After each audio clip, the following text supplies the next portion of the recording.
அடுத்தது நம்ம பார்க்க போகிறது இரண்டாம் ராஜராஜன். Thank you sir.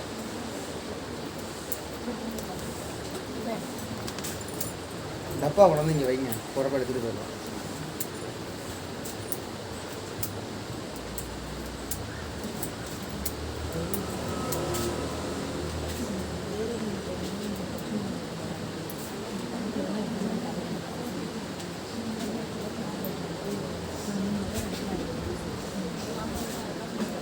சரி, குலோத்துங்கன் சோழனோட அப்பா யாரா இருக்குங்க?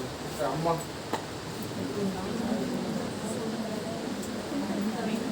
குந்தவைன்னு சொல்லக்கூடாது. வரலாறு எங்க தொடங்குது? ராஜராஜன் வந்து அவரோட மகள் ராஜராஜன் வந்து குந்தவையை வந்து யாரை கொடுக்குறாரு? கீழே சாளுக்கிய மன்னன் விமலாதித்தனை கொடுக்குறாரு. அப்ப விமலாதித்யனுக்கும் குந்தவிக்கும் பிறக்கிறதா யாரு? அவர் ஒரு மன்னன் பேர் வரணுமே. ராஜராஜ நரேந்திரன். அந்த ராஜராஜ நரேந்திரனுக்கு வந்து மறுபடியும் ராஜேந்திரன் பொண்ணை கொடுப்பாரு, அம்மங்கா தேவிய. அப்ப ராஜராஜ நரேந்திரனுக்கும் அம்மங்கா தேவிக்கும் பிறக்கிறதா இதெல்லாம் கொடுத்துருங்க. சரியா?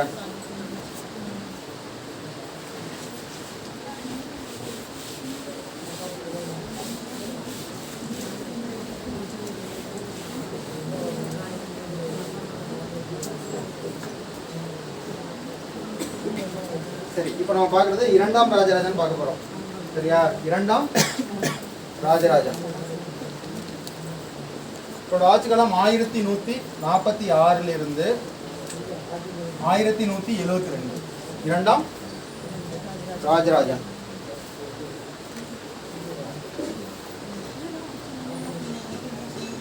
இவருக்கு கோபர கேசரி அப்படின்னு ஒரு சிறப்பு பேர் உண்டு. திரிபுவன சக்கரவர்த்தி அப்படின்னு ஒரு சக்கர பட்ட பேர் உண்டு. சரியா? கோபர கேசரி அப்படின்னு ஒரு பட்ட பேர் உண்டு. திரிபுவன சக்கரவர்த்தி. அதுவே ராஜராஜனும் சோழர்கள் பொதுவாக திரிபுவன சக்கரவர்த்தின்றது பட்ட பேர் வந்து எல்லாருக்குமே உண்டு. சரியா? 3 உலகத்திற்கும் நான் தான் அரசன் அப்படின்ட்டு.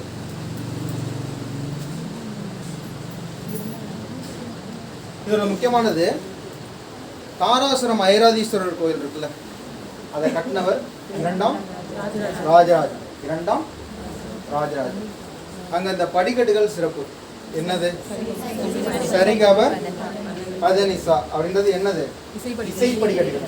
இசை படிக்கட்டுகள் வச்சு கட்டப்பட்ட கோயில் எதுன்னா தாராசுரம் ஐராதீஸ்வரர் கோயில். இதுல கருவறை சுவர்ல பெரிய புராணம் இருக்குல்ல, அந்த பெரிய புராணத்தோட கதைகளும் சுந்தரரின் வாழ்க்கையும் சிற்பமா வடிவமைச்சிருக்காங்க. பெரிய புராணத்தோட கதையும் சுந்தரோட வாழ்க்கையும் சிற்பமா வடிவமைச்சிருக்காங்க. பெரிய புராணத்தை ஏற்றியவர் யாரு? சேக்கிழார். சரியா? அப்ப சேக்கிழார் செல்வாக்கை நிரூபித்த கோவில் எது அப்படின்னு கேட்டா நீங்க எதை அடிக்கணும்? தாராசுரம் ஐராதீஸ்வரர் கோயில். ஏன்னா சேக்கிழாரோட பெரிய புராணத்தையே சிற்பமா வடிவமைச்சிட்டாங்க கருவறையில. அப்ப அவர் முக்கியத்துவம் பெறாருல. அப்ப சேக்கிழாரோட தொடர்புடைய கோயில் தாராசுரம் ஐராதீஸ்வரர் கோயில்.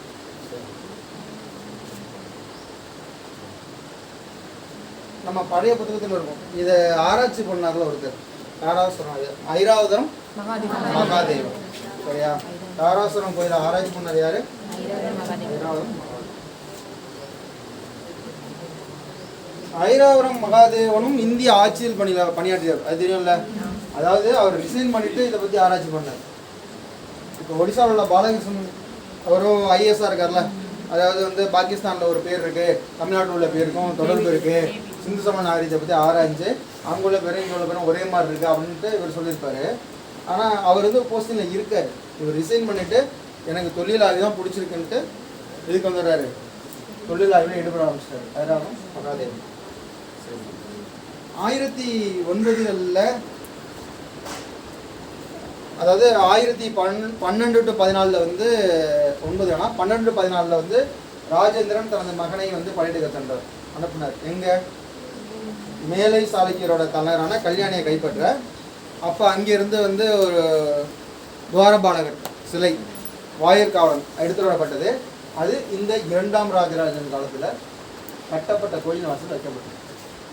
புரியுதா? அப்போ எடுத்துகிட்டு வந்த சிலையை எப்போ வைக்கிறாங்க?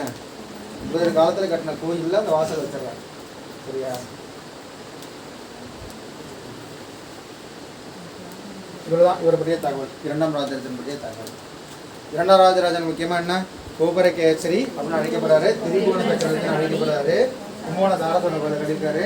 அந்த தாராசுர கோயிலில் சிறப்பு என்ன? சரிகம பதனி அப்படின்ற இசை படிக்கட்டுகள் இருக்கு. ஐராவதம் மகாதேவன் ஆராய்ச்சி பண்ணுறாரு. கருவறை ஃபுல்லாக சிற்பங்கள் இருக்குது. என்ன சிற்பங்கள் இருக்குது? பெரிய புராணத்தோட கதை ஃபுல்லாக சிற்பமாக இருக்குது. முக்கியமாக சுந்தரரோட வாழ்க்கை வரலாறு சிற்பமாக இருக்குது. அதனால் சேக்கிரார் வந்து அந்த கோயில் தான் அவரோட செல்வாக்கு அதிகமாக இருக்குது. அவரோட கதைகள் இடம்பெற்றதுனால அவரை சிறப்பித்த மாதிரி அந்த கோயில் அமைஞ்சிருக்கு. ஓகேவா? அப்படி இல்லை, சுந்தரர் சேக்கிரார்ன்றது எதுக்காக நான் சொல்கிறேன்னா, பெரிய புராணத்தை ஏற்றுனது சேக்கிரார். சரியா? பெரிய புராணம் யாரை பற்றிய வரலாறு? சிவனடியார்கள் பற்றிய வரலாறை கூறுறது தான் பெரிய புராணம். சரியா? அதில் ஒருத்தர் தான் யார்? சுந்தரர். அங்கே சுந்தரர் தான் சிறப்பு அப்படின்னு நான் சொல்ல வரல. பெரிய புராண கதையே இடம்பெற்றதுனால அங்கே யாருக்கு சிறப்பு செஞ்சுருக்காங்க? சேக்கிராரோட செல்வாக்கு அதிகமாக இருக்குது. வித்தியாசம் புரியுதுல்ல? சரி. அந்த கோயில் வாயுக்காவலர் எங்கிருந்து எடுக்கப்பட்டது? கல்யாணியிலிருந்து எடுக்கப்பட்டது. கல்யாணி யாரோட தலைநகர்? மேலே சாளுக்கியோட தலைநகர். சரி, இப்போ நம்ம அடுத்தது யாருக்கு வரலாறு பார்க்க போகிறோம்னா குலோத்துங்க சோழன். சரியா? முதலாம் குலோத்துங்க சோழன். முதலாம் குலோத்துங்க சோழன் படிக்கிறதுக்கு முன்னாடி நம்ம இந்த விஜயாலய சோழனோட வம்சம் யாரோட முடிவு பெறுதுன்னு பார்க்கணும்.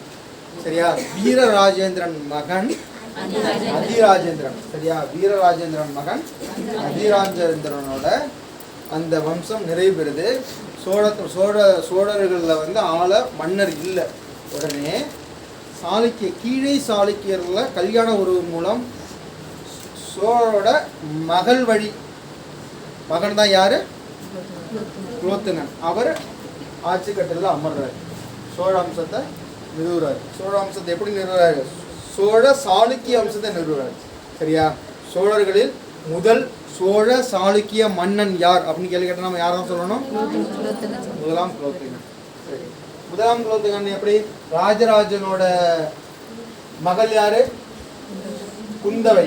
சரியா? இன்னைக்கும் வந்து தஞ்சாவூர்ல குந்தவை நாச்சியார்னு காலேஜ் இருக்கா? யார் பேர்ல இருக்கு? ராஜராஜனோட மகள் பேர்ல இருக்கு. சரியா? அப்ப குந்தவை, அந்த குந்தவை மகளை கீழே சாளுக்கியரோட மன்னன் யாருக்கு கொடுக்குறாங்க? அமலாதித்தனா?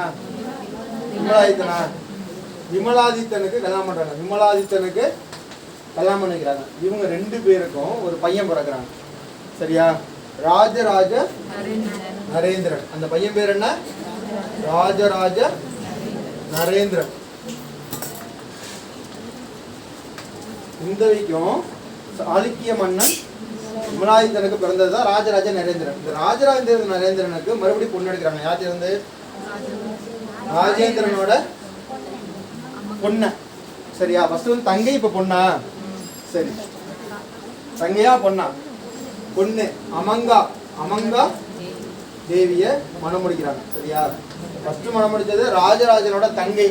தங்கை வந்து குந்தவியை கல்யாணம் பண்ணது விமலாதித்தன். 2 பேருக்கும் பிறக்கிறது ராஜராஜ நரேந்திரன். அவருக்கு திருமணம் பண்றது அமங்கா தேவி. யாருன்னா ராஜேந்திரனோட பொண்ணு. இவங்க 2 பேருக்கும் மகனா பிறக்கிறது யாரு?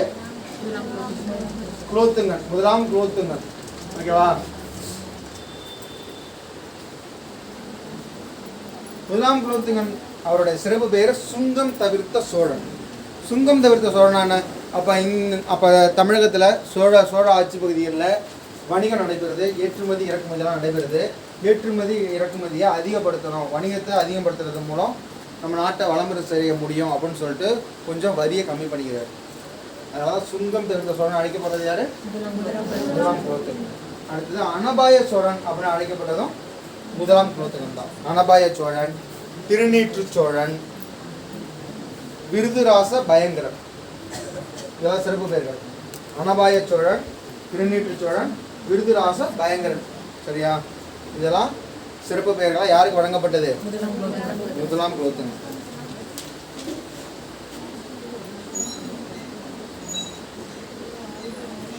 இவர் சோழ வம்சம் இல்லைல்ல, அதாவது சோழ வம்சம்ன்றது எப்படி இருக்கும், எப்பயும் மகன் வயிற்று மகன் அதாவது மகனுக்கு பிறந்த மகன் தான் வந்து என்ன பண்ணணும், ஆட்சி கட்டில் ஏற முடியும். ஆனால் மகள் வழியில் வந்த ஒருத்தரும் ஆட்சிக்கு ஏறினா அவனுக்கு எவ்வளோ பிரச்சனை இருந்திருக்கும். அப்போ இவன் என்ன பண்ணிட்டான்னா போர் தொடுக்கிறதெல்லாம் நிறுத்திட்டான். யார் மேலேயும் போர் தொடுக்கல. சரியா, யார் மேலேயும் போர் தொடுக்கலை, விரிவாக்க பணிகள் எதுவும் செய்யலை. தன்னோட ஆட்சியை நிலைநிறுத்துறதே அவனுக்கு பெரிய வேலையாக போயிட்டு. நிலைநிறுத்துறது தான் என்ன, யாராவது நம்ம வந்து பிடிங்கிறானா, நம்ம மன்னராக இருக்க முடியாதா அப்படின்ற பிரச்சனைனால போர் தொடுக்கிறது எல்லாத்தையும் நிறுத்திட்டு நிலையான ஆட்சியை கொடுத்தான். இது மக்களுக்கு பிடிச்சி போயிட்டு, இது மக்களுக்கு ஏற்ற ஆட்சியாக மாறிடுச்சு. சரியா, மக்கள் விரும்பிய ஆட்சியாக யாரோட ஆட்சி இருந்தது, முதலாம் குலோத்துங்கனோட ஆட்சி இருந்தது. சரியா, அதனால தான் இப்போ இவன் போர் தொடுக்கலை இல்லை. அப்போ வர்றவங்களாம் என்ன பண்ணுறான், ஏற்கனவே இடத்த விட்டவங்க ஃபுல்லாக இடத்த பிடிக்க ஆரம்பிச்சிட்டான். அதனால தான் எந்தெந்த இடம்லாம் போணுச்சுன்னு சொன்னோம் நம்ம ஏற்கனவே. இலங்கையின் சோழருக்கு சொந்தமான பகுதிகள்லாம் கையை விட்டு போயிடுச்சு. பாண்டிய நாட்டு பகுதியும் கையை விட்டு போயிடுச்சு. காஞ்சிபுரத்தை தெலுங்கு சோழரிடம் இழந்துட்டார். தெலுங்கு சோழர்கள் எந்த இடத்த பிடிச்சிட்டாங்க, காஞ்சிபுரத்தை பிடிச்சிட்டாங்க. இதெல்லாம் யார் காலத்தில் நடந்துச்சு, முதலாம் குலோத்துங்கன் காலத்தில் நடந்துச்சு. முதலாம் குலோத்துங்கன் தொடர்புடைய ஒரு இலக்கியம் கலிங்கத்து பரணி. சரியா, இந்த கலிங்கத்து பரணியில் குலோத்துங்கனோட படை தளபதி கருணாகர தொண்டைமான் அந்த வரலாறு வரும். அப்போ முதலாம் குலோத்துங்கனோட தொடர்புடைய இலக்கியம் எது, கலிங்கத்து பரணி. முதல்ல சீனாவுக்கு தூதுவரை அனுப்புனது யாருன்னு பார்த்தோம், ராஜேந்திர சோழன். சீனாவுக்கு 72 வணிக தூதுக்குழுவை அனுப்பியவர் முதலாம் குலோத்துங்கன். சரியா, அங்கே ஒரே ஒரு தூதுக்குழு அனுப்புவார். 72 வணிக தூதுக்குழு அனுப்புறது முதலாம் குலோத்துங்கன். வேறு குலோத்துங்கன் பற்றிய தகவல் இருக்கா? ஆமாம், அதாவது முதலாம் குலோத்துங்கனுக்கு பேரு ராஜேந்திர சாளுக்கியனா, ராஜேந்திர சாளுக்கியன்.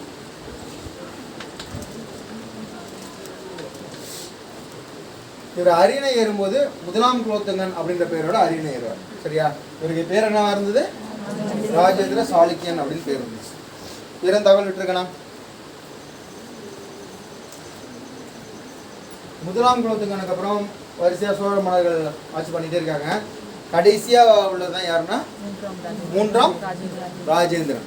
மூன்றாம் ராஜேந்திரன் தோற்கடிச்சது யாரு, மாரவர்மன் குலசேகர பாண்டியன். மாரவர்மன் குலசேகர பாண்டியன் 1279.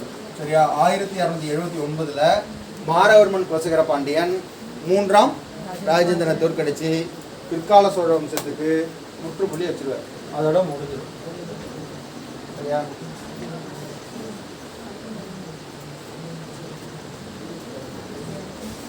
சரி. இப்போ சோழர்களோட நிர்வாகம் எப்படிலாம் இருந்துச்சு அப்படின்னு பார்க்கலாம்.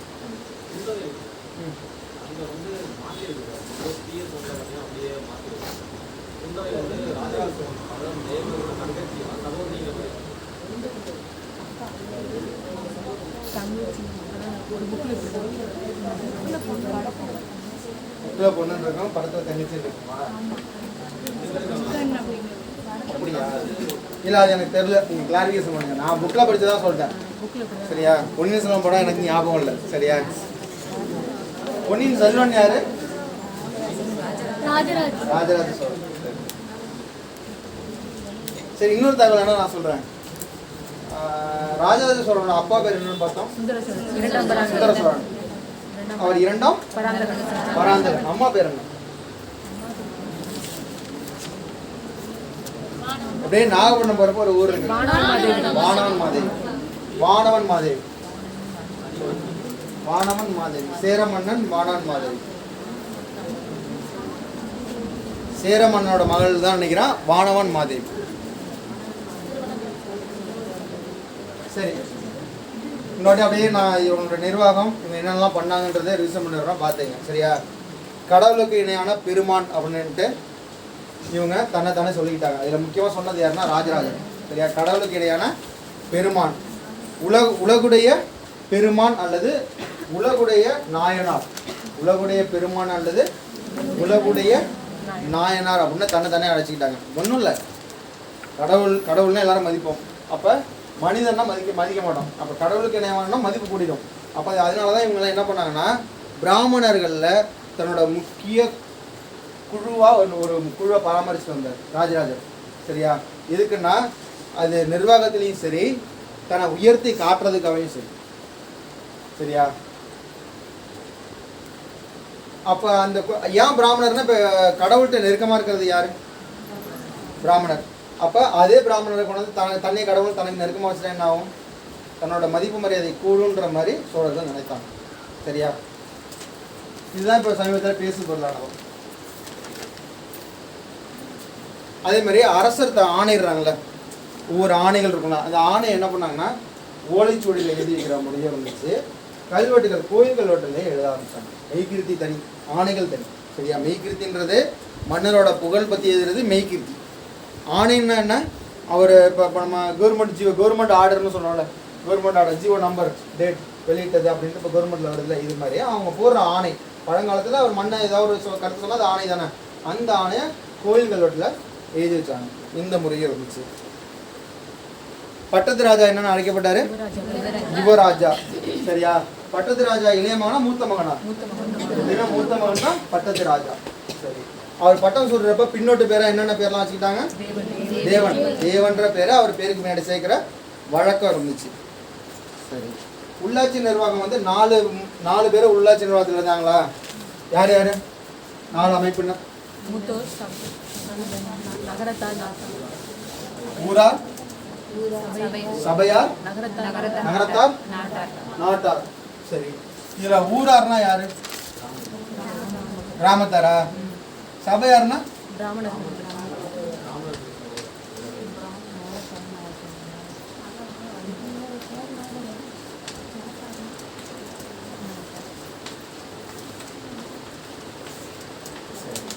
இதுல ஊரார் அப்படின்னா ஊர்ல உள்ள எல்லாருமே ஊரான் தான். ஆனா ஊரார்னா நில உடைமையுடையவர். சரியா? கிராம பகுதியில் உள்ள நில உடைமையுடையவர் தான் ஊரார். நில உடைமை இல்லாதவர்லாம் அந்த அமைப்பிலே கிடையாது, உறுப்பினராக கிடையாது. புரிஞ்சுங்க. சரியா? தெளிவான விஷயம். அடுத்தது சபையார். சபையார்னா என்ன? பிராமணர்கள்.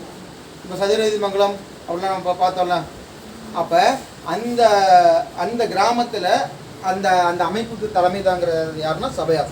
சபையார் முழுவதும் யாராக தான் இருக்க முடியும்? பிராமணராக தான் இருக்க முடியும். சரி. நகரத்தார். நகரத்தார்னா நகரத்தில் வசிப்பவர். வணிகம் செய்கிறவங்க நகரத்தில் வசிப்பாங்க. முக்கியமாக யார் தான் இருக்க முடியும்? வணிகர் தான் நகரத்தார். இது இல்லாமல் வேலை செய்கிற எல்லாமே, தொழில் செய்கிற எல்லாருமே, இந்த கைவினை கலைஞர்கள், பானை கொய்வோர் எல்லாமே இருப்பாங்க. ஆனால் முக்கியமாக நகரத்தார்னா யார்? வணிகம் செய்வோர். நாட்டார்னா யார்?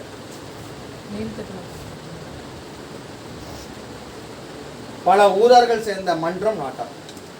புரியுதா? பல ஊரார்கள் சேர்ந்த மன்றம் போட்ட அமைப்பு, அதுக்கு தலைவர் இருப்பார், அவர் தான் நாட்டார். புரியுதா? சரி. இதில் இப்போ ஊரார் அப்படின்னா நில உடைமையுடையவர். நில உடைமையுடையவர். இப்போ இதில் 2 விஷயம் தான் உங்களுக்கு ஸ்கூல் புக்கில் தெளிவாக இருக்கும். ஊராரும் நாட்டாரும் தான் வரிய வசூலிக்கும் அதிகாரம் படைத்தவர். மற்ற 2 பேரும் கிடையாது. சரியா? அரசுக்கு வரிய வசூல் பண்ணி செய்கிற பொறுப்பு 2 பேர்ட்ட தான் உண்டு. யார் யார்கிட்ட? ஊரார்ட்ட ஒன்று, நாட்டார்ட்ட ஒன்று. நகரத்தாரும் சபையார்ட்டையும் கிடையாது. அதே மாதிரி நீர்ப்பாசனம், இது மாதிரி முக்கிய சாலை போக்குவரத்து, இதெல்லாத்தையும் சீர் செய்கிறதும் இவங்க 2 பேர்ட்டையும் தான் இருக்கும் முக்கியமாக. சரியா? ஆனால் சபையார்னு சொல்கிறோம்ல, பிராமணர்கள், நிதி நிர்வாகம், நீதி நிர்வாகம், பொது நிர்வாகம், 3 நிர்வாகமும் யார்கிட்ட இருக்கும்? சபையார்ட்ட இருக்கும். இந்த பொது நிர்வாகத்தில் தான் அவங்க ஏரியாவில் உள்ள கோயில் சார்ந்த குளங்கள், கோயில் சார்ந்த நிலங்கள், அதில் உள்ள நிர்வாக அமைப்பு எல்லாத்தையும் யார் தான் பார்த்துக்கிறா? சபையார் தான் பார்த்துக்கிறாங்க. சரியா? இதில் நகரத்தார் அப்படின்றது வணிகம் செய்கிறாங்க. அவங்க அங்கே உள்ள தொழில் வரியை கொடுக்குறாங்க. இப்போ வணிகத்தின் மீதான சுங்க வரி, தொழில் வரி, இதெல்லாம் கொடுக்குறது யார்? நகரத்தார். எல்லாருக்குமே உண்டு. வரின்றது பொதுவானது எல்லாருக்கும். எதுக்கு முக்கியமாக சொல்கிறேன்னா, இவங்க மூலமாக வரி அதிகமாக கிடைக்கும். புரியுதா? ஒரு எல்லாத்துக்கும் வித்தியாசம் இருக்குதா? உள்ளாட்சி அமைப்புகளில் 4 முறை இருக்குது. ஊரார், சபையார், நகரத்தார், நாட்டார். இதில் இந்த நாட்டார் அப்படின்னு ஒரு வார்த்தை சொல்கிறோம்ல, நிலம் வைத்திருப்போர் மன்றம். சரியா? அந்த ஊரார்னா நிலம் உடைமையுடையவர். அவங்க மன்றம் வச்சிருந்தா அவங்க தான் யாரு? நாட்டார். சரியா? இவங்களுக்கு பட்டங்கள் வழங்கினாங்க. என்னென்ன பட்டம்னா ஆசுடையான், அரையன், கிழவன். இதெல்லாம் பட்டம், 3 பட்டம் இருக்கு. ஆசுடையான், அரையன், கிழவன் அப்படின்னு 3 பட்டம் வழங்கினாங்க. சரி, நாட்டான்றவன் பெரிய, இப்போ நாட்டானா இப்போ இது வந்து கிராமத்தில் முடிஞ்சிருது, சதுரதி மங்கலத்தில் முடிஞ்சிருது, இது நகரத்தில் முடிஞ்சிருது. நாட்டாருன்னா அந்த நாடு முழுமைக்கும் வரி வசூல் செய்கிறது இவர். நாடுன்றது பெரிய அமைப்பு தான். நாடு கூட்டங்களாகவும் கிராமங்களாகவும் பிரிக்கப்பட்டிருக்கு அப்படின்னு பார்த்துருக்கோம். அப்போ நாடு முழுசும் இவர் நிர்வாகம் பண்ணுறாரு. கணக்கை சரியாக எழுத மாட்டார்ல, ஒரே ஆள் ஒன்றும் பண்ண முடியாதுல்ல. அப்போ இவருக்கு உதவி பண்ண ஒரு எழுத்தர் இருப்பார், கணக்கர். அந்த கணக்கருக்கு பேர் நாட்டு கணக்கு. அந்த எழுத்தருக்கு பேர் என்ன? நாட்டு கணக்கு. அப்படி இல்லைன்னா நாட்டு வையவன். சரியா? நாட்டு கணக்கு அப்படி இல்லைன்னா நாட்டு வையவன். யாருக்கு உதவி புரிந்தனர் அப்படின்னு கேள்வி கேட்க வாய்ப்பு இருக்கு. நாட்டு கணக்கோ இல்லைன்னா நாட்டு வையவன் நிர்வாகத்தில் யாருக்கு உதவி புரிந்தார் அப்படின்னு கேட்டு இந்த ஆப்ஷனை கொடுத்தா நீங்கள் யாருக்கு எழுதணும்? நாட்டவர். சரியா? டேரெக்டாக மன்னன் கூட, சோழ மன்னன் கொடுக்க கூட வாய்ப்பு இருக்கு. சரியா? நாட்டவருக்கு உதவி பண்ண யாரு? நாட்டு கணக்கு அல்லது நாட்டு வையவன்.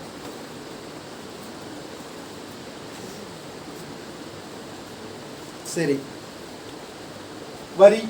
அடுத்தது நம்ம எதை பற்றி பார்க்க போகிறோம்? வரி பற்றி பார்க்க போகிறோம். விளைச்சலில் எத்தனை பங்கு? 1/3 பங்கு சோழர் காலத்தில் வரியாக விதிக்கப்பட்டது. விளைச்சலில் 1/3 பங்கு வரியாக விதிக்கப்பட்டது. சரியா? வரினா நிலத்துக்கு டைரெக்டாக வரி வச்சிட மாட்டாங்க. நில அளவை பண்ணாங்க, சர்வே பண்ணாங்க, இடத்தெல்லாம் அளந்தாங்க. அளந்துட்டு அதுக்கு ஏற்ற மாதிரி தான் வரியை ஃபிக்ஸ் பண்ணாங்க. நிலத்தோட தன்மை, அது விளையும் தன்மை, அது எப்படி இருக்குது, பாசன வசதி எப்படி இருக்குது, பாசன வசதி இல்லையா, எல்லாத்தையும் கணக்கு பண்ணிவிட்டு அதுக்கேற்ற மாதிரி தான் என்ன நிர்ணயம் பண்ணாங்க? வரி. வரி பொதுவாக எத்தனை? விளைச்சலில் 1/3 பங்கு. சரி, இந்த நில அளவை செய்த மன்னர்கள் யார் யாருன்னு தெரிஞ்சுக்கணும். அது நம்ம புத்தகத்தில் இருக்கு. முதலாம் ராஜராஜன். சரியா? முதலாம் ராஜராஜன், அதுக்கப்புறம் முதலாம் குலோத்துங்கன், 3ஆம் குலோத்துங்கன். சரியா? நில அளவை செய்த சோழ மன்னர்கள் அப்படின்னு ஸ்கூல் புக்கில் பார்த்தீங்கன்னா 3 பேர் இருக்குது. முதலாம் ராஜராஜன், முதலாம் குலோத்துங்கன், 3ஆம் குலோத்துங்கன். அப்போ நில அளவை பண்ணி தான் அவங்க என்ன பண்ணியிருக்காங்க? வரி விதிச்சிருக்காங்க. ஏன் நில அளவை பண்ணோம் சார்? புதுசாக ஒரு இடத்த பிடிக்கிறோம், அப்போ அது ஒரு மண்டலமாக அறிவிக்கிறோம், அது ஒரு ஆன்லைன் கண்ட்ரோலில் விட்டுறோம். அப்போ அந்த இடத்த அளந்தால் தானே அந்த புதிய இடத்துக்கு வரி விதிக்க முடியும். புதுசாக ஒரு போர் பண்ணி ஒரு இடத்த பிடிக்கிறோம்னா அங்கேயும் நில அளவை மேற்கொண்டாங்க, வரி விதித்தாங்க. புரியுதா?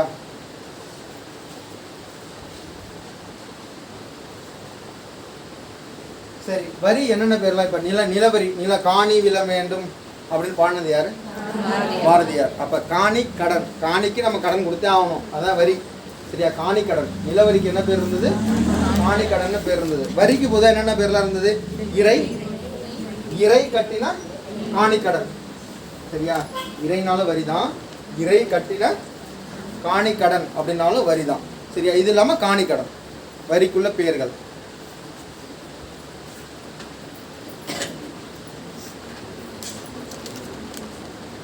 பொதுவாக 1/3 பங்கு அப்படின்றது பணமாக கொடுக்கலாம், இல்லைன்னா விளைஞ்ச பொருளாக கொடுத்துடலாம். சரியா? ஒரு 3/4வாசிக்கு மேலே விளைஞ்ச பொருளாக தான் வந்திருக்கு. அந்த விளைஞ்ச பொருளாக கொடுக்குறாங்களே, அதுக்கு அந்த நெல் தானே கொடுப்போம். விளைஞ்சதுன்னா நெல் தான் கொடுத்துருப்போம். இறை கட்டின நெல். சரியா? விளை பொருளை வரியாக கொடுக்கறதுக்கு பேர் இறை கட்டின நெல் அப்படின்னு பேர். இறை கட்டின நெல்.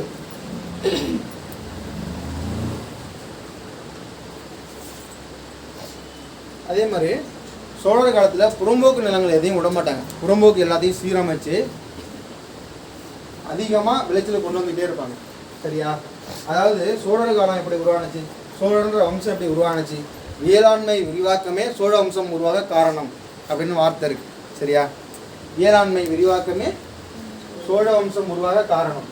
அளவுக்கு அதிகமாக நெல் விளைஞ்சிருச்சு சோழ மண்டல பகுதிகளில். சோழ மண்டலம் என்ன உடைத்தது? சோறு உடைச்சிருச்சு. சோறு உடைத்தனா என்ன?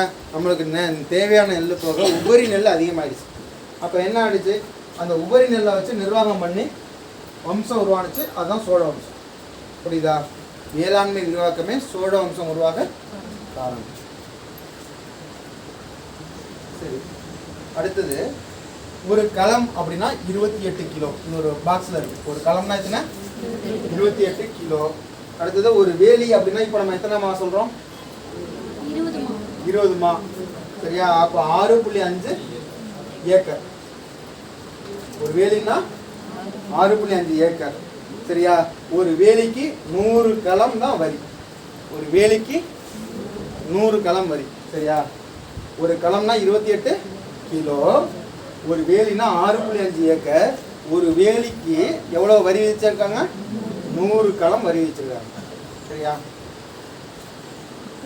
சரி, வரியை பற்றி படிச்சிட்டோம். வரி விலக்கு யார் யாருக்கெல்லாம் அளிச்சாங்க? பிராமணர்கள் அளிச்சாங்க. சரி, அரசு அதிகாரிகளுக்கு வரி அளிச்சாங்க, வரி விலக்கு அளிச்சாங்க. வரி விலக்கு பிராமணர்கள் அளிச்சிட்டாங்க, அரசு அதிகாரிகள் அளிச்சிட்டாங்க. வேற யாருக்கு அளிச்சிருக்காங்க?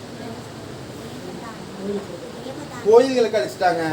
தேவதானம் கரெக்டான வார்த்தை, அளிச்சிட்டாங்க. வேற சமய நிறுவனங்களுக்கு அளிச்சாங்க, சமண சமய நிறுவனத்துக்கு அளிச்சாங்க. சரியா? சமண சமய நிறுவனம் எப்படி அழைக்கப்பட்டதுன்னா பள்ளிச்சந்தம். பள்ளிச்சந்தம் அப்படின்ற வார்த்தையில் அழைச்சது. பள்ளிச்சந்தம் என்பது என்ன அப்படின்னு கேள்வி கேட்க வாய்ப்பு இருக்கு. பள்ளிச்சந்தம் அப்படின்னா சமண சமய நிறுவனம். அதுவே தேவதானம் அப்படின்னா நம்ம இந்து கோயில்களுக்கு வழங்கப்படுற நிலம். சரியா? தேவதான நிலத்துல நீ இருக்கியா இல்லை பட்ட இடத்துல இருக்கியான்னு கேட்பாங்க, வார்த்தையை விடுவாங்க. இப்போ தேவதானம்னா என்ன?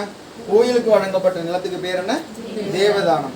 அதுவே பிராமணருக்கு வழங்கப்பட்டது பிரம்மதேயம் அல்லது சதுர்வேதி மங்கலம். சரியா? இந்த வார்த்தையெல்லாம் நீங்க தெரிஞ்சிருக்கணும். பிராமணருக்கு வழங்கப்பட்டது பிரம்மதேயம் அல்லது சதுர்வேதி மங்கலம், கோயிலுக்கு வழங்கப்பட்டது தேவதானம், சமண சமய பள்ளிகளுக்கு வழங்கப்பட்டது, சமண சமய நிறுவனங்களுக்கு வழங்கப்பட்டது, பள்ளியில் சமண சமய நிறுவனங்களுக்கு வழங்கப்பட்டது பள்ளிச்சந்தம். பள்ளின்ற வார்த்தையை யார்கிட்ட இருந்தால் நம்ம எடுத்துக்கிறோம்? சமணம். இப்போ நம்ம ஸ்கூலில் போய் படிக்கிறோம், நான் போய் பள்ளியில் போய் படிச்சுட்டு வரேன், உயர்நிலை பள்ளி, தொடக்கப்பள்ளி. அப்போ இந்த பள்ளின்ற வார்த்தை யார்கிட்ட இருந்து எடுத்து வந்திருக்கோம்? சமணர்கள்ட்ட இருந்து எடுத்து வந்திருக்கோம். சரியா? இப்போ நம்ம சொன்ன ஒரு வார்த்தை, இலங்கைக்கு போனப்போ புத்த விகாரங்களை, விகாரம்ன்ற வார்த்தை எந்த மதத்தோட தொடர்புடையது? புத்தரோட. பள்ளின்ற வார்த்தை எந்த மதத்தோட தொடர்புடையது? சமணர்களோட.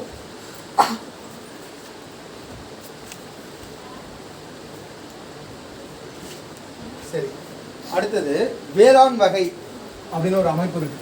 நிலம் சொல்லிட்டோம், நிலத்துக்கு வரி சொல்லிட்டோம், நிலத்தை எப்படி நிர்வாகம் பண்ணாங்க, அதுக்கு வேலையெல்லாம் யார் பார்த்தா, எப்படி விளைச்சலை கொண்டு வந்தாங்க அப்படின்னு பார்க்கணும்ல. வேளாண் வகை, வேளாண் வகை அப்படின்னு ஒரு அமைப்பு இருந்தது. சரியா? வேளாளர் அப்படின்னு சொல்லுவாங்க.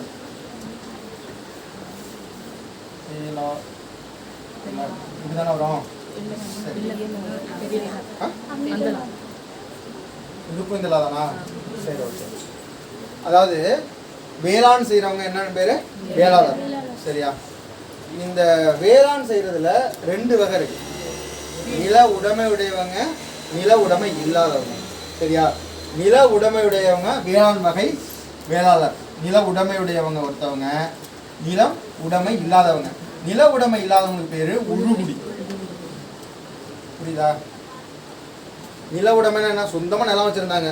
சரியா? நிலம் இல்லாதவங்க என்ன பண்ணாங்க? வேலையை மட்டும் வயலுக்கு போய் பார்த்தாங்க. சரியா? சொந்தமாக நிலம் வச்சுருந்தவங்க நில உடைமையுடையவர்கள். நில உடைமை இல்லாதவங்களுக்கு பேர் என்ன? உழுகுடி. இந்த உழுகுடி மக்கள் தான் என்ன பண்ணாங்கன்னா, இந்த வேளாண் வகை நிலத்தையும் இந்த பிரம்மதேயம்னு சொல்கிறோம்ல, பிராமணர்களுக்கு வழங்கப்பட்ட நிலம், இது எல்லாத்தையும் சாவடி பண்ணி விளைச்சலை கொண்டு வந்தது யாருன்னா இந்த உழுகுடி மக்கள் தான். சரியா? இதில் இவங்க சாவடி பண்ணுறாங்கல்ல, இவங்களே சாவடி பண்ணி அறுவடை பண்ணிட்டு வந்துடுவாங்க. சரியா?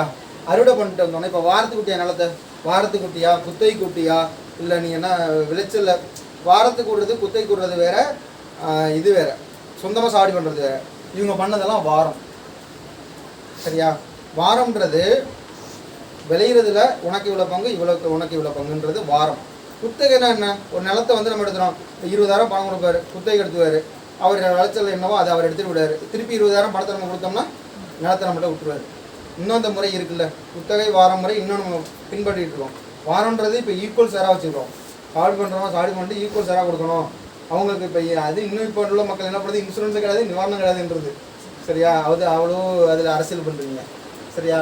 அப்போ இந்த உழுகுடி மக்கள் வந்து வேலை பார்க்குறாங்க. வேலை பார்த்து அந்த நிலத்தை சாவடி பண்ணி விளைய வைக்கிறாங்க. விளைய வச்சதுக்கப்புறம் வாரம் 2 வாரமாக பிரியுது. சரியா? மேல் வாரம் கீழ் வாரம் அப்படின்னு 2 வாரமாக பிரியுது. மேல் வாரம் கீழ் வாரம். அப்பையும் இந்த மக்கள் ஏமாற்றப்படுறாங்க. எப்படி ஏமாற்றப்படுறாங்கன்னா, மேல் வாரம் அப்படின்றது விளைச்சலில் பெரும்பகுதி. விளைச்சலில் பெரும்பகுதி யார்கிட்ட கொடுத்தோம்னா நில உடைமையாளர் கொடுத்தோம். அதான் மேல் வாரம். கீழ் வாரம்ன்றது தான் எடுத்துக்கிறது, உழுகுடி மக்கள் எடுத்துக்கிறது. விளைச்சலில் சிறு பகுதி, விளைச்சல் விளைஞ்சதில் சிறு பகுதியை தான் எடுத்துக்கிட்டாங்க. சரியா? அப்போ மேல்வாரம் கீழ்வாரம்னு ரெண்டு இருக்குது. விளைச்சலின் பெரும்பகுதி மேல்வாரம். அந்த மேல்வாரத்தை யார் எடுத்துக்கிறா? நில உடைமையுடைய மக்கள் எடுத்துக்கிறாங்க. விளைச்சலில் சிறு பகுதி கீழ்வாரம். அந்த கீழ்வாரத்தை யார் எடுத்துக்கிறா? உழுகுடி மக்கள் எடுத்துக்கிறாங்க. சரியா?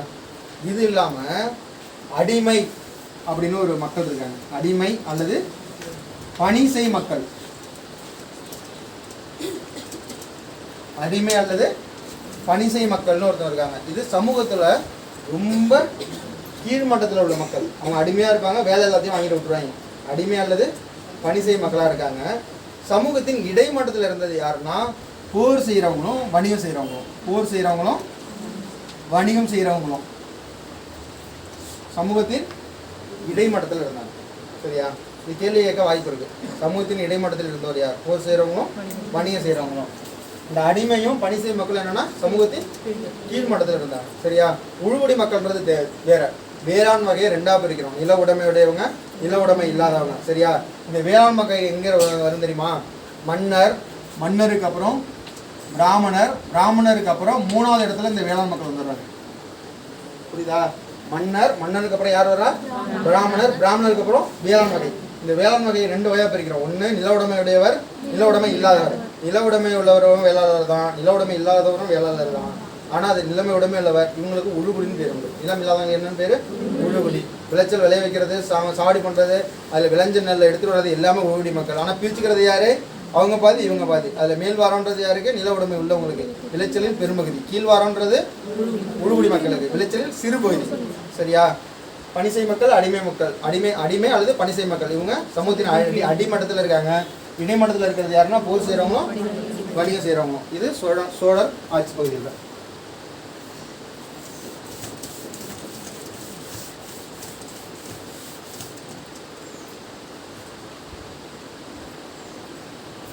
சரி, அடுத்தது இந்த வேளாண்மைக்கு நீர் கொண்டு வராங்கல்ல, அதுக்கு பேர் வாய்க்கால், இன்னொன்று வடிகால் அப்படின்னு ரெண்டு அமைப்பு வச்சிருக்காங்க. வாய்க்கால், வடிகால். அதாவது வயலுக்கு நீர் கொண்டு வந்தாங்கன்னா அதுக்கு பேர் என்ன? வாய்க்கால். வயல் அதிகமாக நீர் இருக்கு, அதை வடி வைக்கிறதுக்கு பேர் வடிகால். இன்னமும் இந்த வார்த்தை நம்மள்ட்ட பயன்பாட்டில் தான் இருக்கு. வாய்க்கால், வடிகால். சரியா? இதில் ஊர் வாய்க்கால் அப்படின்னு ஒரு வார்த்தை உண்டு. ஊர் வாய்க்கால் அப்படின்னா பொதுமக்கள் பயன்படுத்துறதுக்காக உள்ளது ஊர் வாய்க்கால். நாடு வாய்க்கால், நாடுனா நாட்டு அளவில் உள்ள வாய்க்கால். நாடு வாய்க்கால். நாடு வாய்க்கால்னா நிர்வாகத்துக்காக உள்ளது, அதை பொதுமக்கள் பயன்படுத்த முடியாது. சரியா?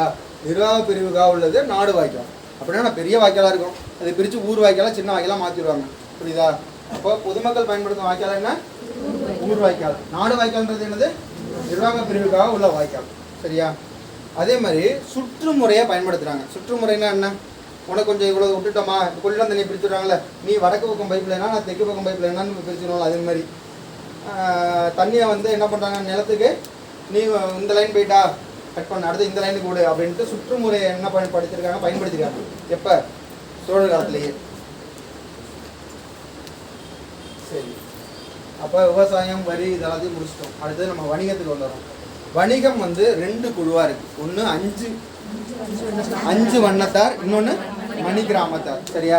மணி கிராமம்னு வந்துடுது. அப்போ நாட்டுக்குள்ளேயே வணிகம் செய்யலாம். 5 வண்ணம். அவன் அஞ்சு கடலில் தாண்டுறான், 5 கடலில் பார்க்குறான். சரியா?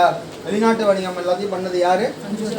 5 வண்ணத்தார். வெளிநாட்டு வணிகம்னா அது ஒரு புக்கில் பார்த்தீங்கன்னா கிரேக்கர்கள், கிறிஸ்தவர்கள், முஸ்லீம்கள் எல்லாரோடய வணிகம் புரிஞ்சாங்க, 5 வண்ணத்தார் அப்படின்னு போட்டிருக்காங்க.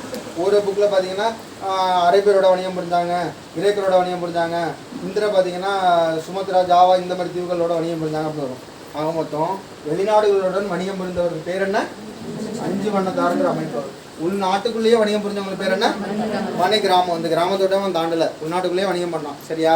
இது பிற்காலத்தில் இந்த பேர் மாறிடுச்சு. எப்படி மாறிடுச்சு? 5 வண்ணத்தார் வந்து 500 அப்படின்னு மாறிட்டு. சரியா? மணி கிராமத்தார் திசை 1500 அப்படின்னு பேர் மாற்றம் அடைஞ்சிருக்கு. இந்த குழுவோட பேர் மாறிடுச்சு. எப்படி மாறுது? 5 வண்ணத்தார் என்னன்னு மாறுது? 500 அப்படின்னு மாறுது. அதுவே மணி கிராமத்தார் என்னன்னு மாறுது? திசை 1500 அப்படின்னு பேர் மாறிடுது. சரி, இந்த 500 திசை 1500 இது இல்லாமல் இன்னொரு பெயரும் அந்த இடத்துல வரும். அது என்ன பெயர்? வளஞ்சியர். வளஞ்சியர்ன்ற ஒரு வணிக குழு இருந்துச்சு பிற்காலத்தில். வளஞ்சியர். சரியா? இந்த வலஞ்சர்ன்ற வார்த்தையை நீங்கள் கவனிச்சிக்க மாட்டீங்க, போய் புக் எடுத்து பாருங்கள். இந்த வலஞ்சர் பற்றி இன்னொரு குறிப்பும் இடம்பெற்றிருக்கும். என்னன்னா,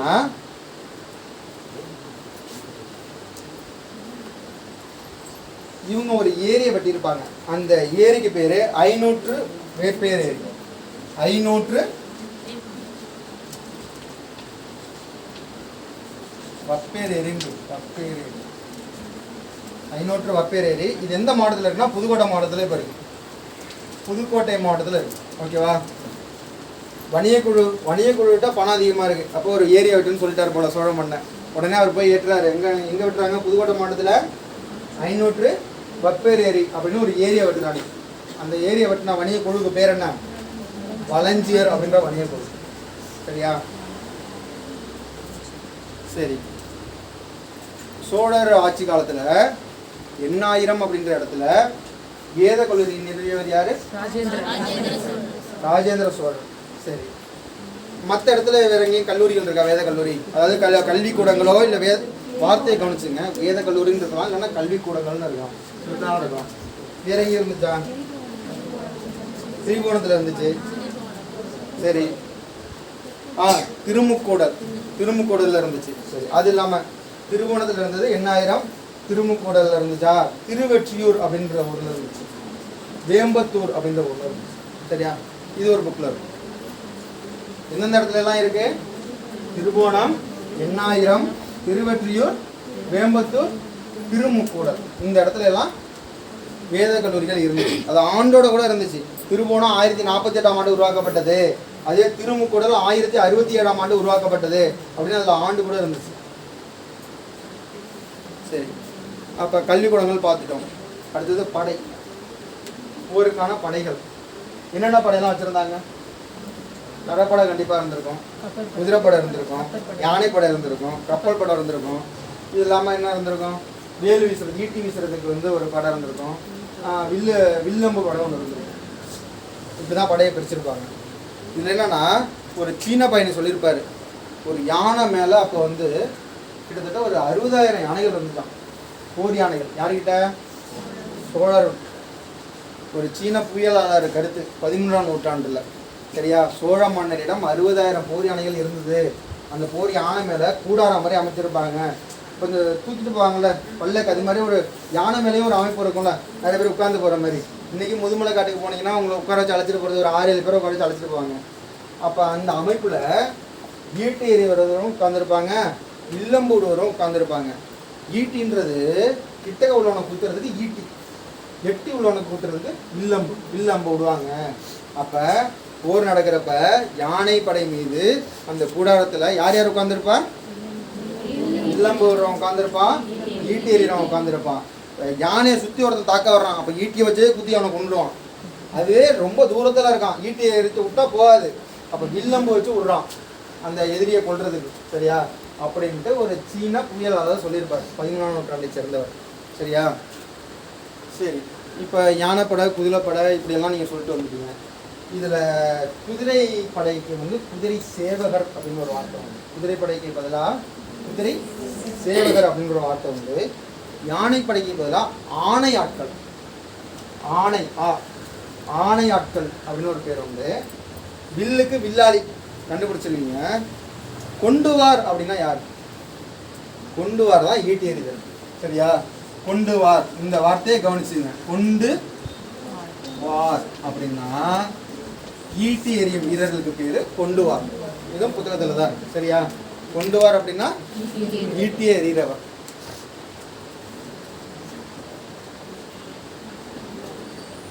அதே மாதிரி போர் வீரர்களுக்கு அதிகாரம் வழங்கப்பட்டது, படைப்பற்று. அந்த அதிகாரம் பேர். நீ என்னென்னா பண்ணிக்கலாம், நீ போனீங்கன்னா அந்த கடையில் போய் சாப்பிட்டுக்க, நீங்கள் போனீங்கன்னா இங்கே போய் படுத்துவீங்க, உனக்கு இந்த அதிகாரம்லாம் வழங்குறேன். அந்த அதிகாரத்துக்கு பேர் என்ன? படைப்பற்று. படையில அவன் பற்றுவா இருக்கான் போல, அதனால அவனுக்கு வழங்கின அதிகாரத்துக்கு பேர் என்ன? படைப்பற்று. சரி. அதுவே போர்க்களம், போர் வீரர்கள்லாம் இருக்காங்க, நகரத்தில் போய் தங்குறாங்க, அந்த வீட்டுக்கு பேர் படை வீடு. நகரத்தில் தங்கின அந்த வீட்டுக்கு பேர் என்ன? படை வீடு. அதே ஒரு இடத்த ஆக்கிரமிச்சுட்டாங்க, போர் புரிஞ்சு ஒரு இடத்த தன் ஆட்சி பகுதிக்கு கீழே கொண்டு வராங்க, ஒரு வெளியில் உள்ள இடத்த. சரியா? அந்த இடத்துக்கு பேர் நிலைப்படைகள். சரி. அந்த இடத்துல அமைக்கிற படைக்கு பேர் என்ன? நிலைப்படையில். அவங்க எங்கேயும் போகக்கூடாது, நீ நிலையா அங்கேயே இரு. நீ விட்டுட்டு வந்துட்டீங்கன்னா என்ன பண்ணுவாங்க? ஒன்றே மட்டும் துரத்திட்டு அந்த இடத்த பிடிச்சிக்குவாங்க. சரியா? அவன் புதுசாக பிடிக்கிற இடத்துல அமைக்கிற படை பேர் என்ன? நிலை படைகள். சரியா? சரி, படை தளபதி அவருக்கு சேனாதிபதி அப்படின்ற ஒரு வார்த்தை உண்டு, இன்னொன்று தண்டநாயகம். படைத்தளபதிக்கு என்னென்ன அர்த்தம் உண்டு? சேனாதிபதி அப்படின்னு ஒரு வார்த்தை உண்டு, இன்னொன்று தண்டநாயகம். சரியா? என்னால் முடிஞ்ச வரைக்கும் ஒரு ஒரு கிளாஸ் கிளான்ஸ்ன்னு சொல்லுமா? சரி, படிப்பதற்கு நேரம் இல்லை. சரியா? இல்லைனா இன்னும் கொஞ்சம் தெளிவாக நடத்தலாம். படிப்பதற்கு நேரம் இல்லை.